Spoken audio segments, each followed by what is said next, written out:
So let me start you off with a question today for you to consider.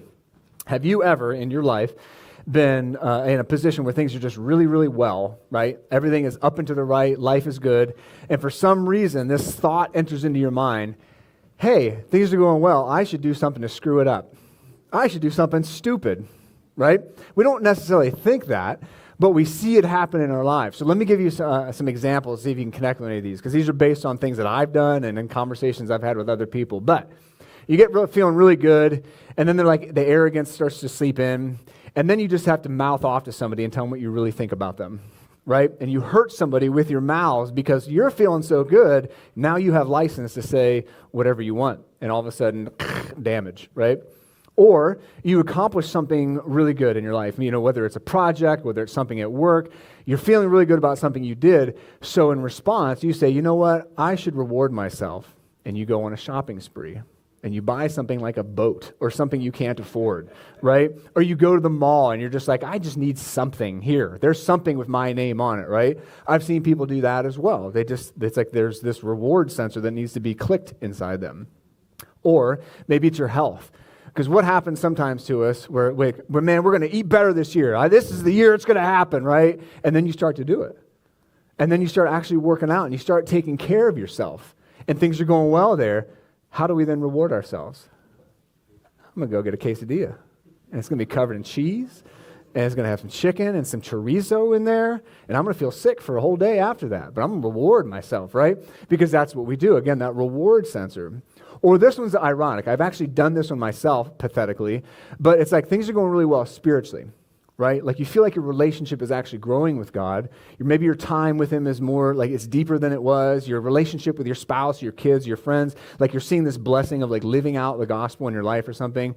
And then we want to reward ourselves with just a little bit of sin. Just a little bit, Lord. Like, you know me, I'm not going to go way off the rails here. I'm just a little bit. Whatever that might be, right? I'm just going to give myself, whatever your sin might be, whatever that thing is that you know is no good for you. But man, because I'm just feeling so good spiritually, I'm going to take my foot off the gas just for a little bit. And all of a sudden you do something, man, that might actually have really bad repercussions in your life. And so I've seen people do these things. I've talked to people after they make these decisions. I've struggled in my own heart as I've done these kinds of stupid things. And it's like the question that I always end up with is why? Like, why do we do that? Why is that inclination in our heart for a lot of people, like when it's going good, to all of a sudden make decisions that are bad? We see this in the Old Testament a lot. God said, look, I'm going to bless you, Israel. But when I do, you're going to turn your back on me. My goodness is going to make you actually walk away from me and eventually reject me. That is so sad that is said of the people before they even go into the land. And then so Paul talks about this in the New Testament. So Paul wrote a majority of the New Testament. He was a very hands-on pastor, wrote a lot of letters to churches. One of those churches in Corinth, he wrote this. In 1 Corinthians chapter 10, he writes to them, so whoever thinks he stands must be careful not to fall. And in this context here in chapter 10, he's just talking about when you're doing well and how that can lead to spiritual arrogance and how the very next step after that is all of a sudden you start to make mistakes. Because that's where being judgmental comes in, right? You start judging other people, you start thinking you're better than them, and then you start faltering and tripping in your own sin and your own issues. And then famously, Proverbs 29, it would say, most of us probably have heard it said like this, pride cometh before the fall, right? That you get all puffed up, you get proud, and then you start then making mistakes, right? So a person's humility can lead to their, or lack of humility can lead to their humiliation. And so there's this connection that across the entire Bible, there's this idea here that we just need to keep an eye on our hearts. Like we need to watch where we are. And in part, we're going to be in Genesis chapter 9 today, and we're going to look at the aftermath, so to speak, of Noah and the flood, and that very well-known story. But we're going to see this in part, this idea of keep an eye on where you are, because that's when you could fall. And because here's Noah's story, right? Think about him and his sons, especially. They build this ark, right? This crazy, unbelievable, completely stupid at the time thing. This flood comes. They survive this catastrophic event. They step out. Now God's going to reestablish natural laws with them. He's going to reestablish laws that govern people. He's going to start over with this group of people, monumental accomplishment. And then what's sad and both awkward about their story is that it ends in this awkward flop. Noah, we know so well for everything that he went through, but a lot of us don't really know always how his story ends. And it comes to this sad fizzle. Him and his son Ham specifically, it comes to this just pathetic little fizzle based on the choices that they have made. And a principle that I saw as I was reading this and thinking about, like, how does this apply to real life, was that we don't want to let our success lead to failure. Because I've seen that in my own life. I've seen it in the lives of others. I see it in the truth of Scripture that so often it's like when there's success, that is like almost an open back door to failure. And I don't know why that is. I don't know what about us like just leads us to that, and how the conversations I've had with people and the examination of my own life. Again, why? What is that? So I want to explore that idea today, and I don't know how it will land with you, but at Quablog, we always try to make things very personal. We try to make things very practical, what we see in Scripture and like how that echoes into our life. And so that's really what we're going to try to do today, is take that principle out of this and then really think of it in light of our bigger question for this part of Genesis too, which is this next one here. So how do we think about our consequences, right? Thinking about the consequences of my sins and how they impact my day-to-day choices. So, for example, the things that you say to people, the things that come out of your mouth, what you type into your phone, when you get on social media, why do I need to post this? What value is going to be added to my life by posting this and venting? Why should I pick that up and use that? Why should I search for that? Why should I? It's all these little choices that we make, because our life is made up of a million little choices that we make all the time. So if we thought about those, especially in light of sin, that seems kind of heavy-handed, but the reason I'm saying sin in this question is because unfortunately that's a lot of what we see in these early chapters of Genesis. A lot of really cool stuff, but also these sins really messing people up. And sin is such a weird conversation. It's such a weird topic for us. Like, what is even sin? Essentially what a sin is like God saying, hey, this is what I want for you, and then us saying no. God saying, this is what I want, us saying no.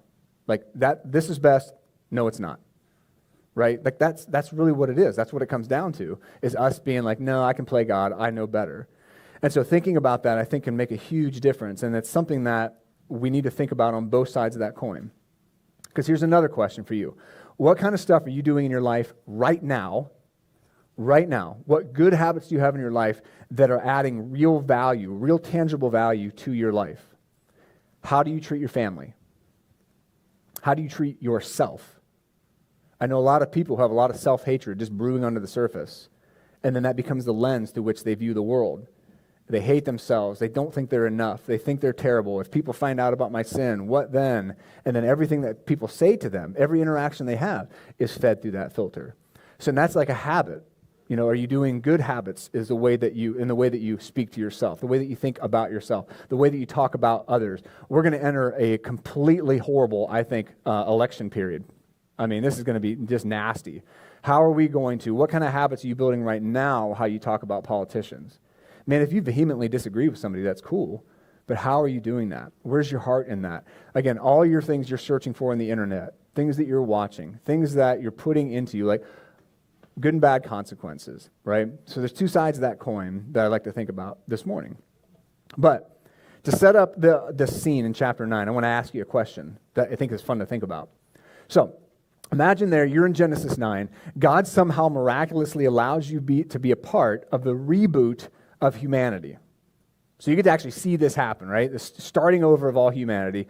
He allows you to be there. Not only that, but he says, hey, what do you think we should tell these people as we start over? What would you say to God? What's most important for you that you would say, all right, we're going to start this thing over, God. Here's what I think people need to know. Just in your own mind, what would kind of rise to the top of your list that you want to make sure you tell these brand new people that are starting off this whole thing? How are we going to do it? It's interesting to think about. That's what we see here in Genesis chapter 9, verse 1. So what he's going to do is he's going to restate something that has already been said really clearly in Genesis chapter 1. So in this scene in Genesis 9, we're going to see a lot of themes repeat. Genesis 1, 2, 3, 4. You're going to see a lot of these things come back in this chapter here. And I think they're good for just like life experience. So God, the first thing he says is that he blessed Noah and his sons. So that's the first thing we have in verse 9, this scene as they start over. And then he says to them, he goes on a little bit later in verse 1, and he says, be fruitful and multiply and fill the earth. Goes on a little bit later, and he talks about giving them dominion over all of the animals. So here he is, he's starting over, and this, what I think is cool about this, and sometimes we need to slow down and think about what's being said. When God blesses Noah, he's repeating something that he said to Adam and Eve, that he blessed them. Much later after this story, he's going to bless Abraham, he's going to bless his son Isaac, and he's going to bless his son Jacob. And on it goes. Now, why is God doing that? Well, here's what we see. If you start paying attention, like I've always said, if you know Genesis and you understand what's going on there, you're going to really understand the rest of the Bible much better. So in Genesis chapter 3, God says, look, there's going to be an answer to the evil that you see in the world. It's all over. We all feel it. It's very tangible, right? But there's going to be an answer for that, God says in Genesis 3. And then he makes this promise, though, because of that there is this one that's going to come that will be the solution for that. And so he's got a plan already. And the blessing on human beings and the path to Jesus Christ in the New Testament that he's going to keep revealing more and more and more as the Old Testament goes on, it's going to lead to Jesus Christ. And it's like God is saying, look, I know things are going to get ugly. I know things are going to get sideways in this world. But here's what I want you to hear this morning. God had a plan, and God has a plan. Right? If you really believe in God and you believe in Christ, Jesus, who said he is God, Jesus says, look, I've got more promises in store already, i.e., heaven's a real place, i.e., Jesus is coming back. God's saying, look, I am still in control. Jesus still sits on the throne, and he makes these promises all the way through the Bible. It's almost like he's screaming to us, I know things are crazy, I know things are difficult, but I still have a plan. I'm still here, I'm still accessible, I'm still with you in the midst of the struggle. And so he keeps repeating this promise. And I love that the blessing on people did not go away. The promise did not go away just because of brokenness and sin. And then he gets into these three things, again, that he repeats from Genesis 1. He says, be fruitful, multiply, fill the earth. Dominion over animals. Animals, obviously, a pretty big issue for Noah, right? Lots of animals everywhere. But this, I want to focus for a second on the fruitful, multiply, fill the earth. So fruitful, what does that mean to be fruitful? Is it just having more kids, or what exactly is going on there? I think this right here is one of the foundational things about being a human being, that we have the opportunity to reflect God's character. Made in the image of God, we get to reflect that character. We get to reflect his creativity. We get to reflect doing, producing, right? That meaningful struggle. Like that's what we get to do, and we get to pour into other people. We get to have an impact on our community. I think that there's a lot of value in that, and that's what God, I think, is saying we get to do by being fruitful, by contributing is a big deal. So think about today and the way that we get to do that. Think about in Genesis, the way that we get to see that happen. A lot of technological advances are being listed in Genesis 1 through 9, right? New technologies they're figuring out. Ancient culture, those were all weird, mysterious gifts from the gods that were just handed to us, whereas God says, no, that's just me reflected in you. That's you. That's your mind that I've given you that's allowing you to do those things and figure that stuff out. Today, it can be kind of scary, right? There's some advances that we're making today that freak people out with AI, with different kinds of tech, science, and medicine, and different things that we're able to figure out. It's like, man, that's crazy. There's a girl here who goes to First Service. She was interviewing with a company a while back, and this company, what they're trying to do is perfect a 3D printed heart. And I'm just like, what? I don't even know what that means. Like, how do you print a heart? Is that just like Control P, and then like a couple minutes later you go to the printer and you pull it out and you're like, oh, I've got one. Do you need one?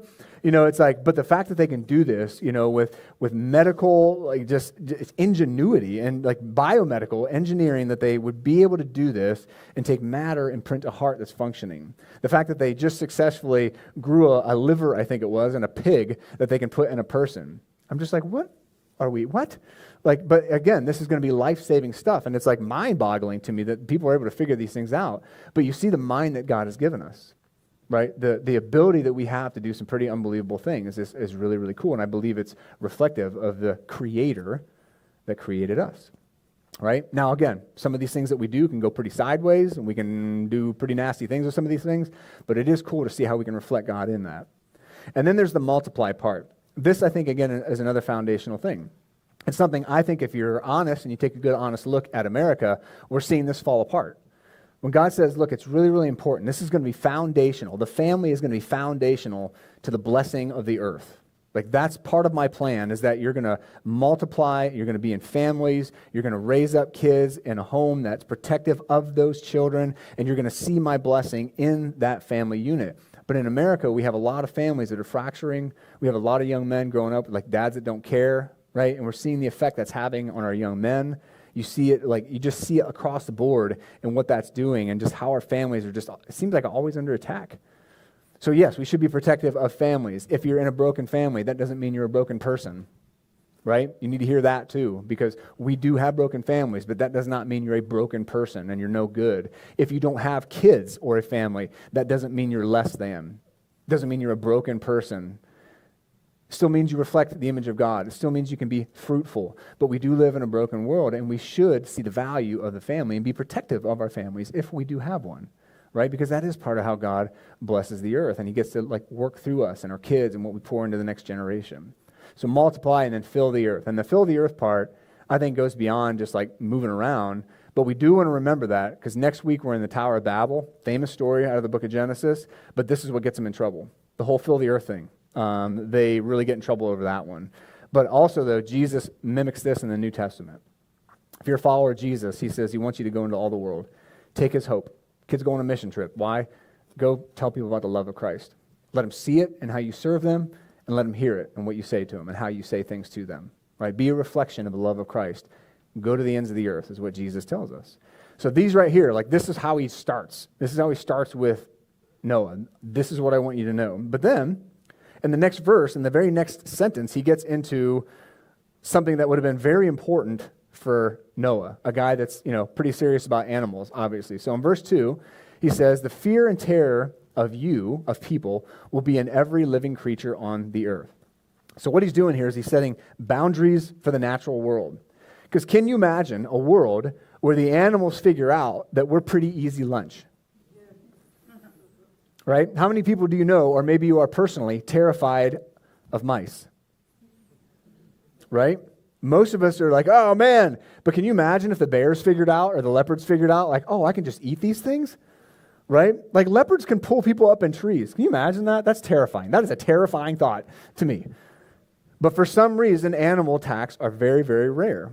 Right? They're very rare. Fun fact, somebody came up after first service and said, you're 3 times as likely to be killed by a cow than a shark. So there you go. You have that one for free. All right? So the fear and the terror of you will be in every living creature on earth. Interesting boundary that we still see today. Thankfully, we still see today. Then he gets more into animals, right? Animals are a big deal for Noah and his family. So there's like this dietary transition that happens here, which I think is cool. And people have actually asked me this question before many times in the past. So I think it's cool to bring it up here. So later in verse 3, he says, every creature that lives and moves will be food for you. As I gave the green plants, I have given you everything. So I've actually had people say, should we be vegan? Because that's what they did in the Garden of Eden. Like, is that what we should follow? And like, if you want to be vegan, that's fine. But this verse right here says, I get to enjoy steak. So I'm going to do it. Right? So yes, we can. In fact, it's not murder. It's not immoral, because people have struggled with that. Like, legitimately, is it immoral? Should we not be eating meat? But God said there's something different that's going to happen now. There's a dietary change that happens.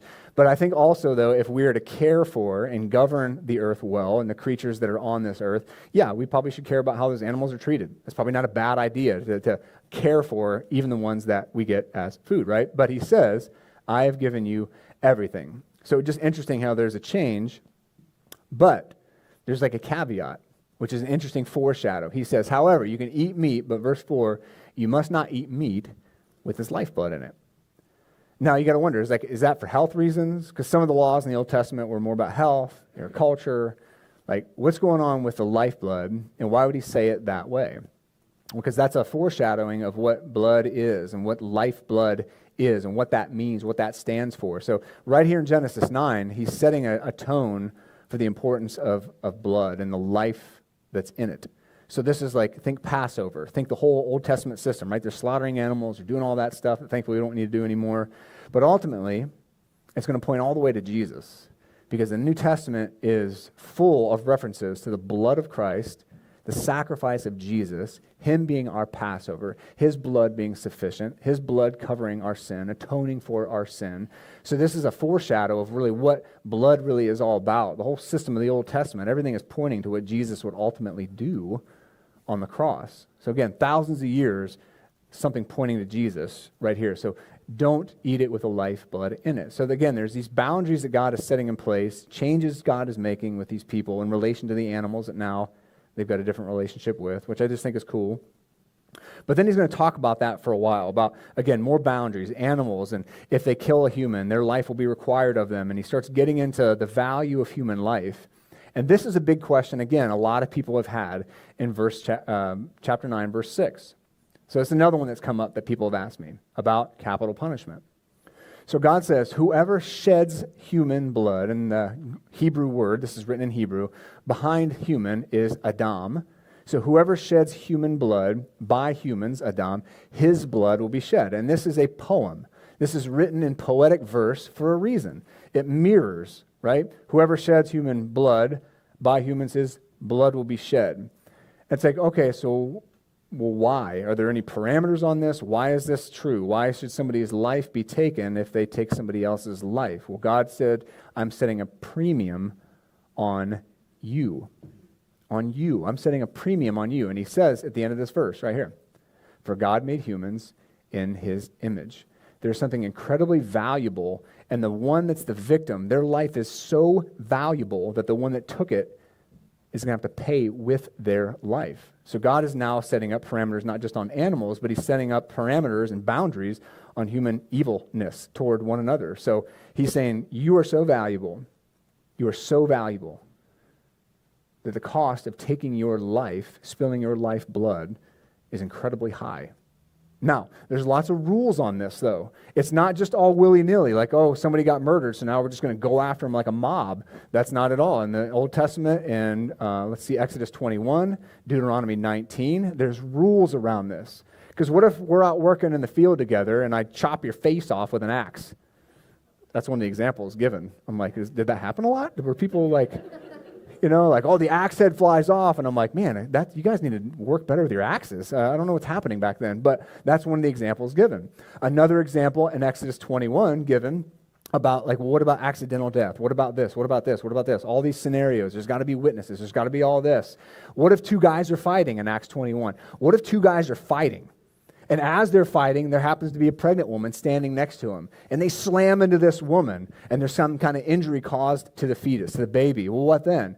Well, then there's a fine. There's a heavy penalty that's due to that family.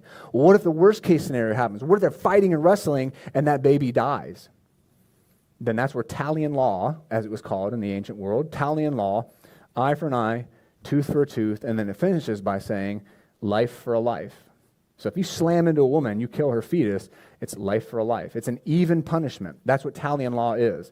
It's not exceeding the crime with the punishment, but it's saying, look, a life for a life. So it's like God he put a high premium on life. And if you even accidentally killed somebody, what were the circumstances for that? So it's spelled out a lot.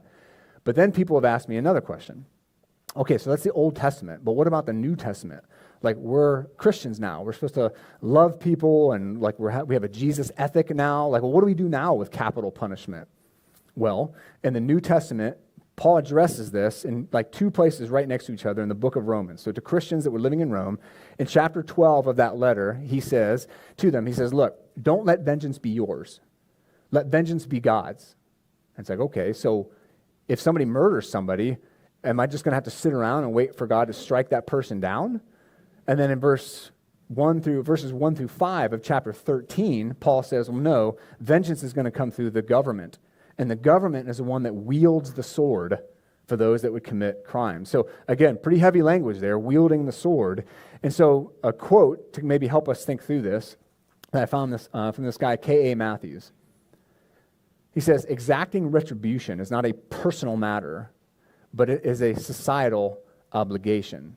So this one is hard to wrestle with. Capital punishment and somebody actually paying with their life for taking a life is something that a lot of people wrestle with. But there is biblical precedent, Old Testament and New Testament, is God setting parameters and helping us to understand the value of human life. And then there needs to be a lot of balances and checks in place if somebody is actually going to lose their life or taking somebody's life. Premeditated murder is what's being talked about in Genesis 9:6. That's what that phrase literally in Hebrew is talking about. So it's not accidental, but there is something very valuable, though, in understanding that God put these in place, not so that you could go out and get personal retribution, but he put governments in place, Romans 13, to ensure that there were these kinds of laws as a societal obligation. So if you're wrestling with capital punishment, does it actually support it in the Bible? Does it actually talk about it? Yes. Can you still wrestle with that? Can you be uncomfortable with that? Can you search for other ways other than capital punishment? Well, of course. Can we try to reform people? Of course. But at the end of the day, do we see this kind of support in Scripture? We do. We absolutely do.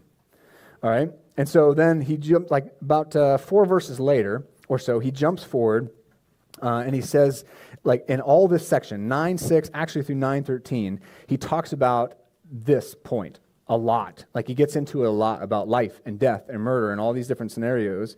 And then in verse 13, it's like he totally shifts gears, God does.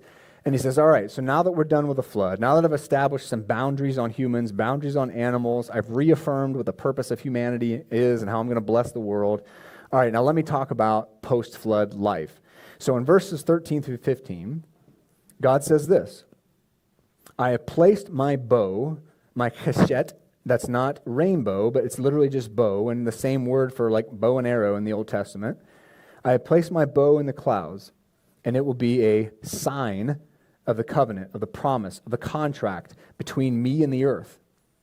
Whenever I form clouds over the earth, which at one time was pretty scary, but now he says, whenever I form clouds over the earth and the bow appears in the clouds, I will remember, Zakar, the Hebrew word there, my covenant between me and you and all living creatures.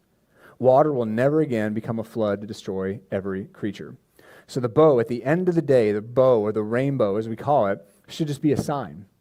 I mean, find me a kid that doesn't just have, isn't just full of wonder when they're little and they look up and they see that rainbow in the sky. It's a pretty magical thing, right? You have the rain, especially if you have a sunnier day, right? And it's just it kind of comes out of nowhere. You get the double rainbow. I mean, adults will literally stop their cars and almost be run into by people because of the double rainbow, right? I've seen it happen. Been driving behind somebody and it's oh, look. And then the person in front of me is just slowing down and stopping. Nope, still a road, still got to drive, right? But there's something captivating about those lights in the sky, right? And so God is look, this is a beautiful promise between me and you. Now, people get all caught up. They're what about the pride flag? What's that got to do? And then we get sucked into culture wars and we get all angry. And it's okay, so quick history lesson on the pride flag. Pride flag, late 70s, San Francisco. This guy says, all right, I want a flag for us. I want it to represent us. So he kind of just arbitrarily picks colors, not necessarily from the rainbow, but the color spectrum. And each one, again, arbitrarily, kind of oddly, awkwardly, just has all these things. This is for the earth. This is for light. This is for this. This is for this. Again, it just felt very arbitrary when I was reading through the history of the flag and knowing that I was going to be preaching this. And then the last 2 colors he wanted to do, magic and art is one color, and sex was going to be another one of the colors. Now, unfortunately for this guy, I forget his name, he didn't have enough money to print those 2 colors that he wanted to represent those 2 things, so he just had to cut them out of his flag because he just didn't have it on hand to be able to do it at the time. So again, it's kind of an arbitrary thing that's put together. And the choice that we have to make, though, about that, because I know a lot of people are I don't understand, that's supposed to be a sign of God's goodness, and it feels like it's just been taken, and now it's just something to fight over. And it's yeah, that kind of is the environment that we live in. People just want to fight over that. So here's the choice that you have to make for yourself personally. If you believe in God, if you follow Christ, are you going to say, nope, that's a sign of God's goodness? And yes, that flag is something that I don't agree with, but am I just going to be hateful about it? That's the choice that we have to make. It's just like Christmas, and it's just like Easter, right? I see people all the time. These 2 holidays are something that represent something beautiful, and yet we get sucked into a culture war, and we get all hateful, and we get all angry, and we want to make sure everybody knows our opinion about that, rather than saying, okay, what do they represent? Because that's what I'm going to keep my eyes on. And that's the choice that we have to make as well. Like, what does this mean? What does this rainbow represent? Well, it's something beautiful. So we have to make a choice. Do we want to just be angry about it, or do we want to say, no, that's something beautiful, and that's what I'll keep my eyes on? Then the story ends, and here's kind of where we close our story with Noah and his boys. So what happens after the flood? So verse 18, Noah's sons who came out of the ark were Shem, Ham, Japheth. Ham was the father of Canaan, and these three were Noah's sons, and from them the whole earth was populated. So there's this historical note snuck in here, because you got to remember, Moses is writing this, and he's writing to people that probably wonder, what's up with these Canaanites? Like, why are they so bad? We're going into a land, and God says, you have to get them out of the land because they're so wicked. Like, what is going on with these people? And so there's this like historical side note that Noah's son Ham is made. He was the father of Canaan, it says, because Sodom and Gomorrah are there. They're always the kind of enemies because they never really did get rid of them, so they're always fighting with the Canaanites. So it's context for the people that are reading this.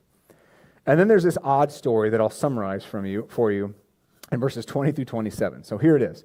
So again, literally on top of the world, Noah and his family.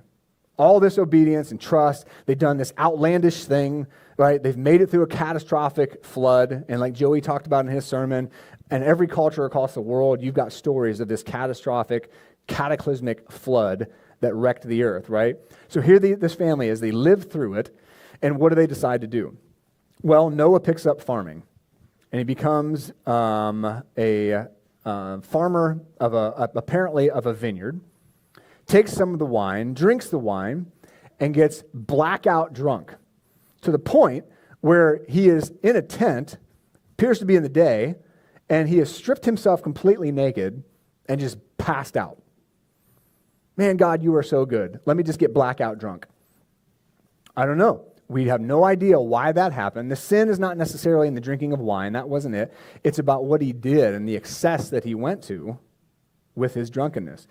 Another odd thing happens. His youngest son, Ham, goes in, sees his dad naked, goes and tells his two older brothers, Shem and Japheth. They go in, not like looking. They go in like walking in backward. It's super awkward. They've got this blanket. They throw it over their dad. They go back out. Noah eventually wakes up from his drunken stupor, and he goes out and he curses Ham's son, Canaan. So my question has always been, what in the world did Ham do when he walked into that tent and then came back out? It's a really awkward story, and like I said at the beginning today, it's a sad like sputter to the end of their story. So, culturally, being naked publicly was a super shameful thing to do. So therein was a part of what Noah did that was wrong and is culturally awful. And his son goes in, and another thing that could lead you to death was publicly shaming your parents, right? We have really no idea. I've read lots of weird theories about what happened to Noah in that tent. What happened with his son Ham? Did he do something to his dad? Did he come out and say something to his brothers? What exactly happened? For literally thousands of years, people have been speculating on this, and there's weird ideas out there about what happened. But ultimately, I think it's more maybe instructive for our purposes, especially today, to think about what was in Ham that after going through so much with God, that he got to a place that he would do something that was so awful that it would affect his kids and his grandkids and people that came from him. What was in Noah's heart that he passed on to this one son?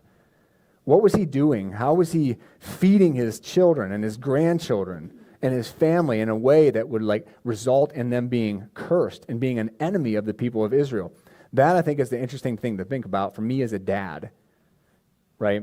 Like, what am I doing in my kids that's breeding either blessing or cursing? That's what I breed when I'm like thinking about this. What am I doing with my wife? What am I doing with my friends? What am I doing with people at church? Like that am I breeding cursing or am I breeding blessing in those that are coming after me and those that I'm affecting and impacting? And that to me was like, man, for Noah and Ham, whatever reason, they dropped the ball and they let their success lead to failure. Like awful, miserable, embarrassing failure is how their story ends. And I'm like, man, how could they go through all that and then their story end this way? And how heartbreaking would it be if somebody said that about us? How could you experience all that goodness of God and then your story end that way? But that's the heaviness that comes out of Genesis over and over and over again. I'm just like, man, So again, don't let your success lead to failure. And then in the next chapter, we're not going to go through today, but chapter 10 is a table of nations. And it's essentially like, all right, so how do people start spreading out in the biblical account? The towns that are listed, they've been able to find a lot of these. The people groups, they've been able to find a lot of these from history. And chapter 11, where we'll be next Sunday, happens during chapter 10. So I just wanted to like throw this picture up there just so you can kind of see Ham, the one that we're talking about, his descendants are in green. So we'll just focus on them. There in the center there is Canaan, where that red square is, and that's where a lot of the issues happen with Israel. That's important just to know geographically for what we have. The Mediterranean is up at the top left there, and you have Saudi Arabia, and Egypt and Canaan are big thorns for the nation of Israel. So those two in the green there are big issues for Israel as their future goes forward. And it's just, again, it's interesting about the effect that somehow Ham had on his kids and the decisions that he made and what was inside of him. And this, I think there's an echo too. 1 Corinthians 10, we'll go back to that one. Whoever thinks he stands must be careful not to fall. And I'm like, man, that is real wisdom for me and for my personal life. And I hope for you, because I don't want to let my success open the door somehow to failure. Because here's where this lands for me, and I'll end with this, a thing for you to think about. The culture that we live in today is very much a me culture. It's focused on what good is best for me, what I want, what I desire, my personal identity and being true to myself are what is most important, right? That's just the reality that like everything that you see around us is telling us that constantly. Whether it's music, movies, ads, social media, it's all kind of pumping that same message that I am the center of the universe and what I want matters most. That's just the constant, and that's the best way to sell things, by the way. Right? If I tell you that you're the most important person in the world and whatever you want is the most important thing in the world, it's pretty easy at that point to start selling you stuff. Right? And so all that stuff gets wrapped up in the world that we live in and the way that we see things and view things. But here's the thing, like if I believe in Jesus, which I do, I have to understand that I've got to push back and say, that's just not true. What I want, my identity, is not the most important thing in the universe. Because here's the deal. My choices have consequences for people other than just me, don't they? They affect the community that I live in. Your choices don't just affect you. They affect the community that you're called to live in. Whatever that might be, job, friends, family, being a coach, whatever the thing might be, school, your choices affect a lot more people than just you. And what we see in this story, again, is that they lost sight of that. What we see in our own story is that we can lose sight of that, and we can forget that our consequences have good and, unfortunately, bad ways of playing out in our life, right? Very, very bad. Our choices can go very, very sideways on us, or they can be a huge blessing to us. And that's just one of the things that, man, that was speaking to me so much out of their story. And I just want to leave you thinking about that. Like, again, what kind of habits are you building in your life that are leading to that blessing? Or, man, what are you feeding in your life that are just kind of just seems to keep bringing up curse, difficulty, struggle. Like, man, what am I doing? Right? Being more intentional about our choices. Because just to end with that thought, I just don't want to see me or you be in a position where we let our success, that just being on top of the world, just open that door, like Paul said, open that door to tripping. Because that's not what God has for us. And I think that's the power of the stories you see, these people we meet in Genesis. There's a lot to pull out of that. So let me close in prayer on that. So, Lord, I thank you, Jesus, for just your word here in the Old Testament. I pray, Lord, I don't know how this lands with everybody, Jesus, but your word is meant to be understood. It's meant to be lived out. It's meant to be an example for us, Lord. So I just pray that wherever we are, Holy Spirit, that you're gonna speak this truth. God, whatever we need to hear. Maybe it's encouragement that, yeah, we are building good habits. We are pouring into other people. We are aware of our choices and how they affect others. Or maybe we're just in the room today and we're just seeing that. Maybe we're feeling crushed by some choices we made, or wherever we are. Lord, maybe those that are feeling less than this morning, God, I pray for encouragement for them. But I just pray your truth, Holy Spirit, through your words today. There's so much to be learned in your word, Lord. So I just pray you'd speak to us and teach us, Lord. And I pray that in your name, Jesus Christ. Amen. All right, guys, that's it for this week. We love you guys. See you next week.